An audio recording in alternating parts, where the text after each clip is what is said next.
साथियों नमस्कार, मैं doctor Anand Kumar Gupta, chest physician Balrampur अस्पताल लखनऊ। आज मैं अपने चैनल डॉक्टर आनंद मेडिकल पाठशाला में, चूँकि वर्ल्ड अस्थमा डे आ गया है, जैसा आप जानते हैं कि हर वर्ष मई माह के पहले मंगलवार, जो इस साल 3 मई 2022 को पड़ेगा, वर्ल्ड अस्थमा डे मनाया जाता रहा है। और हर वर्ष इसकी एक थीम तय की जाती है और इस वर्ष इसकी थीम है closing gaps in asthma care, अर्थात अस्थमा के इलाज में आ रही कमियों को दूर करना। अर्थात हम समाज में जो मिथ्स हैं इसके प्रति या मिसकॉन्सेप्शंस हैं उनको दूर करें। क्या होते हैं मिथ्स?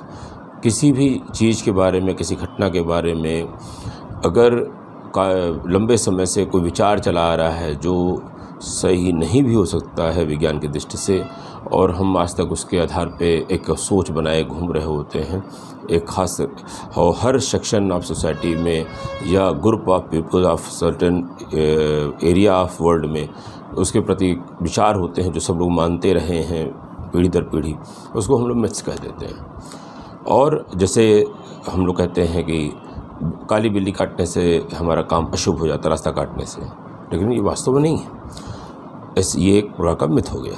वैसे ही मिसकॉन्सेप्शन क्या होता है कि हम कॉन्सेप्ट माने होता है उसकी जो मूल विचार है, जो उसकी संरचना है विचार, और मिसकॉन्सेप्शन मतलब उसके मूल संरचना हमारी गड़बड़ है, गलतफहमी के हम शिकार हैं। तो आज मौका है, दस्तूर है कि हम कुछ मिथ्स और मिसकॉन्सेप्शन पे हम आपसे बात करें। अस्थमा के बारे में जैसा हम पिछले एपिसोड्स में कई बार जिक्र कर चुके हैं कि अस्थमा एक जेनेटिक एलर्जिक बीमारी है जो कहते हैं कि सांस की नलियों में सूजन के रूप में पाई जाती है, और इसका सूजन की जो जांच है वो सांस नलियों में सक्रियपन के रूप में हमको लक्षण भी देती है, और उसको हम लोग स्पायरोमीटर या पिफ्रोमीटर से इसकी फेफड़े की क्षमता की जांच करते हैं। उस हिसाब से हम इनहेल्ड कार्टिकोस्टेरॉइड जो एंटी इन्फ्लेमेटरी होती है, अर्थात जो इन्फ्लेमेशन अर्थात सोज सांस की नलियों में है उसके अनुरूप हमको पावर का, ताकत का हमको इनहेल्ड कार्टिकोस्टेरॉइड उतने पावर का इन्हेलर से सही तरीके से होता है। और इन्हेलर हमारे दो तरह के होते हैं, ड्राई पाउडर इन्हेलर और मीटर्ड डोज इन्हेलर। बाद में ब्रेथ एक्चुएटेड इन्हेलर और दूसरी तरह के इन्हेलर्स भी हमारे पास हैं। मिथ्स क्या हैं? मिथ्स जो सामान्य तौर पे हम लोगों को सुनाई देते हैं, साहब हमारे डॉक्टर तो हमको इसिनोफिलिया बताया करते थे, आप पहली बार हो जो आप अस्थमा बता रहे हो। साथियों, इसिनोफिलिया उसको कहते हैं जो रक्त में हम लोगों को इसिनोफिल्स बढ़े हुए निकल जाते हैं। अगर रक्त की जांच में इसिनोफिल बढ़ा है तो केवल इतना बताता है कि हमको कहीं की एलर्जी है जिसका रिफ्लेक्शन हमको ब्लड में बढ़े हुए इसिनोफिल के रूप में पड़ रहा है। हो सकता है एलर्जी हो लेकिन ब्लड में इसिनोफिल ना बढ़े हो। और अक्सर हम क्या करते हैं कि इसिनोफिल बढ़ा हुआ और खांसी सांस आ रही थी तो हमने उसको हेट्राजान, बेनोसाइड, ये सब दवा दे करके टाल दिया और साथ में एंटी एलर्जिक दे दिया। और शुरुआत का जो अस्थमा होता है एंटी एलर्जिक देने से भी लक्षण उसके दब जाते हैं, या अस्थमा की परिभाषा में ही है विद और विदाउट मेडिसिन, ये बीच बीच में सप्रेस हो जाता है, दब जाता है, तो ये जो है आराम मिल जाता है। आदमी सोचता है बस इसिनोफिलिया नाम की बीमारी है। एक चीज़ मैं स्पष्ट कर दूं यहाँ पे, इसिनोफिलिया जो एलर्जी का द्योतक है और हेट्राजान, बेनोसाइड फोर्ड, इस तरह की जो दवाइयाँ हैं ये केवल फाइलेरियल वर्म से होने वाले इसिनोफिलिया और सूखी खांसी में प्रभावी हैं। इसके अलावा इनका कोई रोल नहीं है। ये प्योर एंटी फाइलेरियल ड्रग है, इनका अस्थमा के मुख्य इलाज से कोई लेना देना नहीं है। दूसरी बात ये आती है कि जो इन्हेलर्स हैं इन्हें ही हम क्यों लें, टैबलेट क्यों न लें? इसके पीछे भी हम एक आध बार स्पष्ट कर चुके हैं, फिर से स्पष्ट करने का समय है कि जैसा हमने बताया सांस नलियों में इन्फ्लेमेशन या सोथ मुख्य बीमारी है जो हाइपर सेंसिटिविटी अर्थात जरा से भी एलर्जन के संपर्क में आकर बड़ा रिएक्शन देती है। और इन्फ्लेमेशन का हमारी साइंस के पास सबसे अच्छा प्रभावी इलाज स्टेरॉयड है। और जैसा हम जानते हैं कि अगर हम इन्फ्लेमेशन को एड्रेस नहीं करते, केवल लक्षण को एड्रेस करते हैं, तो हमारा लक्षण दब जाता है, लेकिन इन्फ्लेमेशन लगातार बढ़ता रहता है और ये हमारी सांस की नलियों में बढ़ा हुआ सूजन हमको सांस और खांसी इत्यादि के लक्षण के रूप में भी रहता है। और लगातार बढ़ते रहने से और इसको एड्रेस न करने से हमारी सांस की नलियों में रीमॉडलिंग होने लगती है, अर्थात हमारी सांस की नलियों में ऐसे परिवर्तन होने लगते हैं जो वापस नहीं लाए जा सकते। जैसे हम लोग कहते हैं अस्थमा एक रिवर्सिबल डिजीज़ है। रिवर्सिबल का मतलब होता है कि दवा दिया और लगभग नॉर्मल के आसपास आपकी पावर लौट आई। ये इसलिए होता है कि शुरुआती इन्फ्लेमेशन आपकी सांस सीढ़ियों में कोई परमानेंट परिवर्तन नहीं करता है। अगर आप जागरूक होकर के इलाज करते हैं तो आप लगभग नॉर्मल क्षमता पर पहुंच जाते हैं। और अगर ये चीज़ मेल ट्रीटेड हो जाए, अनट्रीटेड रह जाए, तो आप पाते हैं कि आपकी हमेशा के लिए फेफड़े की क्षमता हमेशा के लिए घट जाती है और अब आप का लक्षण कम कंट्रोल होता है और आपका जो पर्सनल बेस्ट है वो नॉर्मल के आसपास आने के बजाय काफ़ी कम आने लगता है। तो अगर आप इस बात को समझते हैं और क्वालिटी लाइफ जीना चाहते हैं तो लगातार आपको, अगर आपकी अस्थमा की डायग्नोसिस बन गई है, तो सही ICS का इनहेल्ड कॉर्टिकोस्टेरॉइड की स्ट्रेंथ का अपनी फेफड़ा की क्षमता के अनुसार नियमित दवा लें। लक्षण के आधार पर कि लक्षण नहीं है तो हम 2 टाइम के बजाय 1 टाइम कर दें या एक दिन छोड़ के ले लें या तीसरे दिन जब सांस फूलेगी तो लें। सांस फूलने की दवा नहीं है ये। अस्थमा इन्फ्लेमेशन का इलाज है जिससे सांस नहीं फूलेगी, खांसी नहीं आएगी और सबसे बड़ी क्या है, क्वालिटी ऑफ लाइफ और मॉनिटरिंग में आपको आपकी स्पायरोमेट्री या फ्लूमेट्री पे आपको आराम मिलेगा।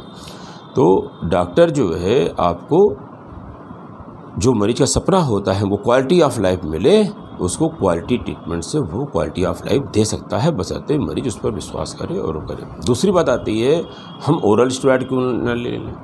जैसे हम जानते हैं कि ओरल जो मेडिसिन्स होती हैं उनको अपने टारगेट अंग, जैसे हमारे इस केस में फेफड़े की सांस नलियाँ हैं, वहाँ पर उसको वहाँ तक पहुँचाने में मतलब लोकल डोज कम मात्रा को ही पहुँचाने में हमको टोटल डोज ज़्यादा खानी पड़ती है, क्योंकि पेट में जाएगी, पचेगी, पूरे शरीर में रक्त में प्रवाह घूमेगी और जा कर के कहते कि थोड़ा सा हिस्सा वहाँ पहुँचेगी, बाकी शरीर में वेस्ट होगा और वहाँ पे साइड इफ़ेक्ट ज़्यादा होंगे। और वहीं पर जब हम लोकल दवा लेते हैं, इनहेल्ड कॉर्टिकोस्टेरॉइड लेते हैं, तो टोटल डोज कम रहती है, लोकल डोज ज़्यादा पहुँचती है, लोकल ही जीते जा रही है और साइड इफ़ेक्ट इसलिए कम होती है। और तो इस तरह से जो टारगेट थेरेपी है इनहेल्ड कॉर्टिकोस्टेरॉइड के इनहेलर के द्वारा, ये क्विक इफ़ेक्ट दिखाती है और कहते हैं कि हमें कहते हैं कि कोई साइड इफ़ेक्ट भी मिनिमम होता है। और यहाँ तक कि हम लोग दावा करते हैं कि इनहेलर कॉर्टिकोस्टेरॉइड के इनहेलर ये प्रेगनेंसी के दौरान भी सेफ़ है और इनको लेने से कभी भी बच्चे या माँ में तकलीफ होती है। माँ का अस्थमा कंट्रोल होता है तो बच्चे में कभी सांस की ऑक्सीजन कमी नहीं होने पाती है और इसका कोई साइड इफेक्ट बच्चे में स्टेरॉइड का नहीं होने पाता है और कभी इमरजेंसी नहीं आने पाती है, क्योंकि जब इमरजेंसी में हमको दवाएं, इंजेक्शन और नेबुलाइजेशन और दुनिया तरीके से देने पड़ते हैं तो बच्चे में साइड इफ़ेक्ट ज़रूर हो सकते हैं।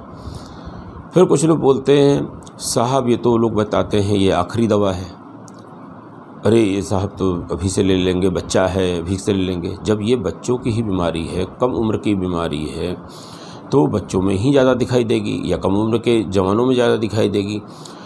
तो तेज ये एक्शन में तेज है, आखिरी दवा नहीं है। सोच के देखिए, जब आपकी सांस की नलियों में सिकुड़न और सूजन कम है, शुरुआत की बीमारी है, तब आप इन्हेलर कंफर्टेबल ले सकते हैं, इन्हेलर सही तरीके से ले सकते हैं और इन्हेलर जब लगातार लेंगे कम पावर पे भी अधिकतर फ़ायदा मिलेगा और आपकी क्वालिटी केवल इन्हेलर पे सेट हो सकती है। वहीं अगर और ज़्यादा सिकुड़न और ज़्यादा सूजन है, एकदम सिकुड़न हो गई, तेज़ सिकुड़न आ गई, तब तो आपको हो सकता है कि इमरजेंसी भर्ती करना पड़े, इंजेक्शन भी देना पड़े, नेबुलाइजेशन भी देना पड़े और जान बचाने के लिए वेंटिलेटर तक भी लाना पड़े।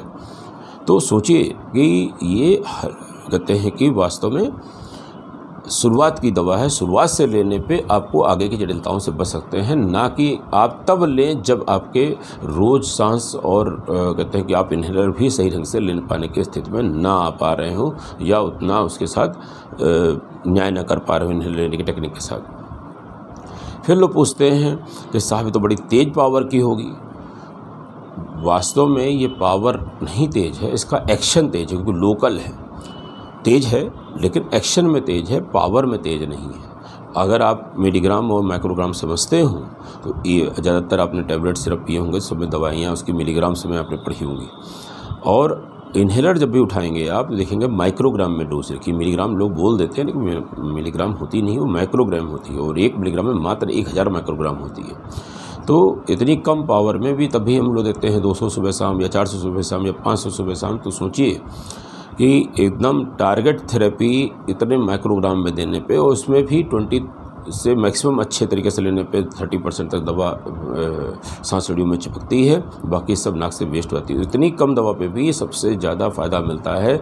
और जो लोग एक बार इन्हेलर को विश्वास से लेना शुरू करते हैं, उनकी ज़िंदगी क्वालिटी ऑफ लाइफ के बारे में उनसे ही आप अगर जानेंगे तो आपको वास्तव में विश्वास पैदा होगा।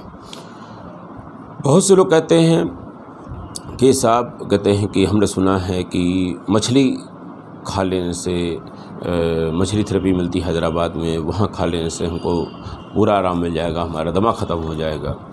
ये मेरी नज़र में एक झूठा व्यापार है। मछली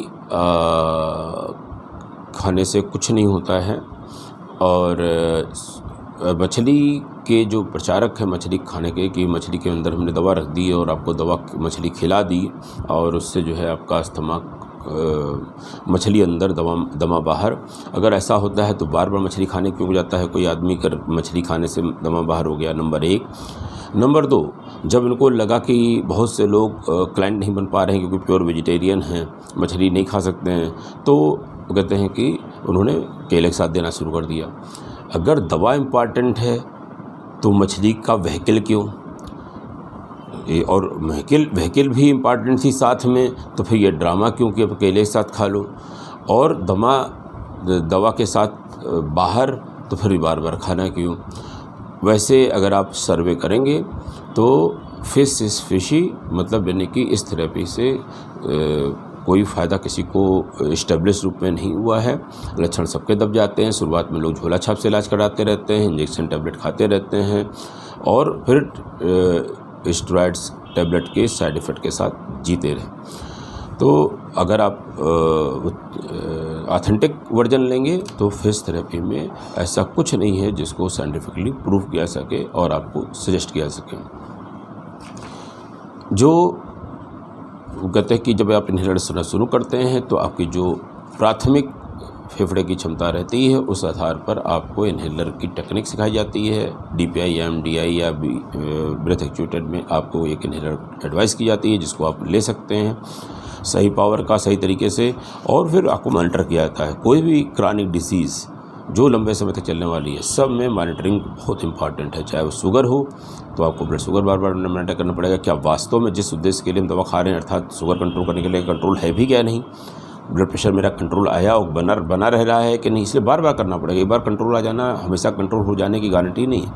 ऐसे ही फेफड़े क्षमता में क्या हमारा उत्तरोत्तर सुधार हो रहा है कि नहीं हो रहा है, और जब मैक्सिमम सुधार आया वो नॉर्मल हो के आसपास है या कहीं पर्सनल बेस्ट नीचे कहीं आके अटक गया है, और उस पर्सनल बेस्ट को चाहे वो नॉर्मल के आसपास हो चाहे थोड़ा नीचे हो, उसको मेंटेन करने के लिए हमें कितने दिन तक कौन सी पावर लेनी है, और क्या हम इनहेल कॉर्टिकोस्टेरॉइड की पावर थोड़ा घटा कर दे सकते हैं कि हमारा शरीर उससे सेट हो सकता है नहीं हो सकता। ये सब रेगुलर मॉनिटरिंग पर ही डॉक्टर आपका तय कर पाएगा। तो अगर हम अक्सर कहते हैं कि मॉनिटरिंग करते हैं और हम अपना सही तरीके से लेते हैं तो हमको कोई परेशानी नहीं होने पाएगी। फिर लोग सोचते हैं कब तक लेना है हमको, तो मानी बात है जब तक कोई सुरक्षा चाहता है, घर पे ताला कब तक लगाएंगे, चौकीदार कब तक बैठाएंगे, जब तक आपको सुरक्षा चाहिए। तो अगर आप अस्थमा के प्रति अपने शरीर की सुरक्षा चाहते हैं तो आपको लगातार इनहेल्ड कॉर्टिकोस्टेरॉइड इन्हेलर्स आपको जैसा आपको साथ चेस्ट के डॉक्टर ने आपको प्रिस्क्राइब किया है वो लगातार लेना है। वो बताएगा कब टेपर करना है, कैसे घटाना है, कैसे बढ़ाना है, पर्चा शुरू करता है डॉक्टर, तो बंद करने का अधिकार डॉक्टर मरीज को नहीं है। एक अच्छे डॉक्टर से दूसरे अच्छे डॉक्टर पास आप जा सकते हैं, जो उतनी ही शिद्दत से, उतनी गहराई से आपको फिर से समझा सकता है कि ये बीमारी इस तरह की है और इस तरह से ही आपका इलाज चलना है। कभी भी आप ऐसे डॉक्टर को जानबूझ के मत ढूंढें जिसको खुद ही इन्हेलर में विश्वास नहीं है और वो कहते हैं कि इस फील्ड का एक जागरूक डॉक्टर नहीं है। साहब, इन्हेलर लेने से तो आदत पड़ जाती है। साथियों, हम सब अच्छी आदतों के शिकार हैं, बुरी आदतों के शिकार हैं। जिसके पास जैसी आदत है, कोई बिना आदत के, हैबिट के नहीं है। हमारी अच्छी आदतें क्या हैं? समय पर उठना, समय पर सोना, अपने माँ बाप की सेवा करना, माँ बाप के चरण छूना, मंजन करना, नहाना, समय पे करना, समय पे ड्यूटी पे जाना, वैसे इत्यादि इत्यादि इत्यादि। तो अगर हम बिना बीमारी से बचने के लिए हमको बचपन से आदत डाल दी गई कि हमको रोज़ ब्रश करना है, रात में सोते वक्त करना है, सुबह उठ के करना है, और हम करते चले जा रहे हैं। तो वैसे ही अगर हम इन्हेलर जैसी मेडिसिन को, जो बेस मेडिसिन है आज की तारीख में अपनी क्वालिटी ऑफ लाइफ के लिए अस्थमा के देखते हुए, तो क्यों नहीं हम लगातार ले सकते। और जबकि हमको आराम भी मिला है, लेकिन हमारे अंदर बीमारी, दवा को कम करने का, नहीं लेने का, दवा के बहाने ट्राई करने का कि दवा आज नहीं लेते, देखते क्या हो जाता है। नहीं हो रहा है तो इसका मतलब है चलो दवा टाल दें, और नहीं जानते कि लॉन्ग टर्म में हमको ने क्या नुकसान करने जा रहे हैं। तो अच्छी आदत के रूप में इसको शरीर में बनी रहने दें कि इन्हेलर लेना भी भगवान की पूजा के बराबर है, क्योंकि शरीर की रक्षा प्रथम कर्तव्य है। पहला सुख निरोगी काया। दूसरा ये है कि जो इन्हेलर है उनको लोग कहते हैं साहब बहुत महंगा है। साथियों, क्वालिटी लाइफ के नाम पर इन्हेलर अस्थमा का एक न्यूनतम खर्चे वाला इलाज है। आप सोच के देखिए, हम जो इन्हेलर्स डॉक्टर ने प्रिस्क्राइब किए उसका पर डे कास्ट क्या जा रहा है और क्वालिटी लाइफ क्या मिल रही है। नंबर एक, जब हमको अटैक पड़ता है तो हमको दवाएं कितनी ज़्यादा खानी पड़ती हैं, उसकी कास्ट क्या आती है, और हमारी क्वालिटी ऑफ लाइफ कितनी सफ़र करती है।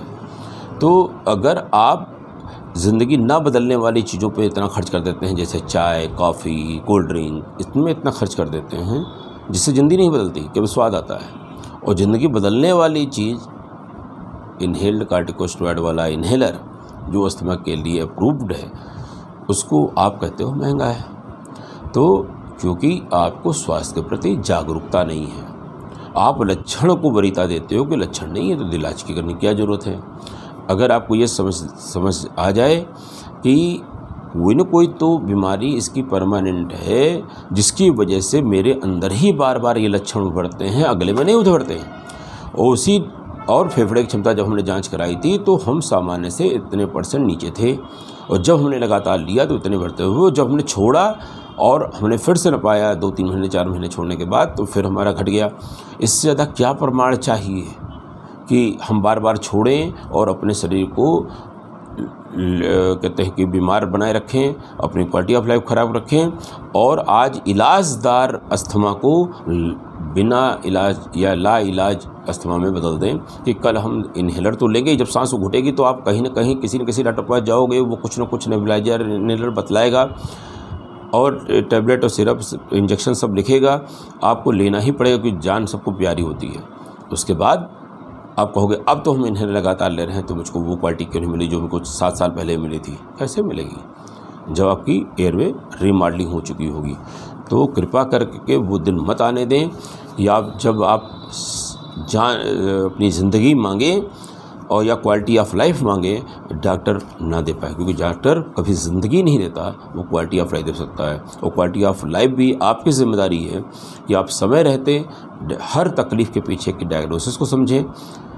लक्षण वो होते हैं जिसकी वजह से आप डॉक्टर के पास जाते हैं, और बीमारी वो होती है जो डॉक्टर आपके लक्षणों और जांचों से एक तय करता है कि ये बीमारी अगर हम कंट्रोल रखेंगे या ख़त्म कर देंगे तो आपके लक्षण और क्वालिटी ऑफ लाइफ दोनों बेहतर हो जाएंगे। तो साथियों, आज एक दिन था जब कहते हैं कि हमको मिथ्स और मिसकंसेप्शन पे बात करनी थी, और वर्ल्ड अस्थमा डे के लिए आपको शुभकामनाएं देनी थी। पुनः मैं बतला दूं कि अस्थमा के हर पेशेंट के लिए इन्हेल्ड कार्टिकोस्टेरॉइड का इन्हेलर है सही।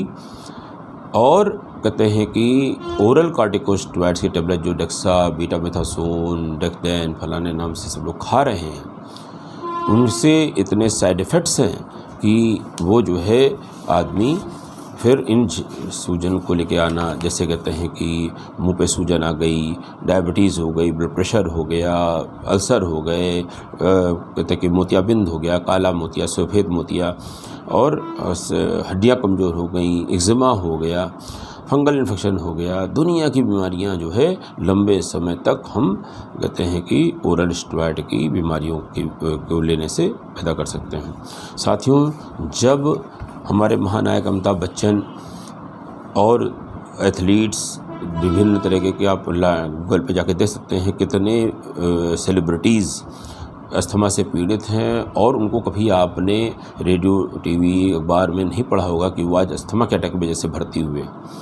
तो कहते हैं कि क्यों, वो जब से उनको अस्थमा पता लगा वो सही दवा सही तरीके से अपनी डॉक्टर की निगरानी में लगातार आज तक ले रहे हैं, तो उनका अस्थमा की वजह से बीमारी कभी नहीं हुई कि बढ़ गई हो और उनको उसकी वजह से भर्ती होना पड़ा हो, और बाकी चाहे जो बीमारी हुई हो उम्र के साथ और विभिन्न कारणों से।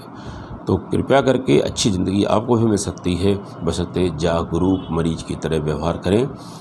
आज मैं अपनी बात यहीं पर समाप्त करता हूं। आशा है कि कुछ प्रश्नों के जवाब आपको मिलेंगे। कमेंट बॉक्स में अगर आपके कुछ अनसुलझे प्रश्न रह गए हों कि जो आपको लगता हो कि हमको इन प्रश्नों का भी जवाब चाहिए, कमेंट बॉक्स में आप अपने अप्रिशिएशंस भी दे सकते हैं, अपने क्वेश्चन भी पूछ सकते हैं, कालांतर में हम उसको भी सॉल्व करेंगे। धन्यवाद। एलर्जिक राइनाइटिस की सीरीज बीच में तोड़नी पड़ी। अगले वीडियो आपको एलर्जिक राइनाइटिस के इम्यूनोथेरेपी और फार्माकोथेरेपी सबके बारे में भी मिलेगा। धन्यवाद।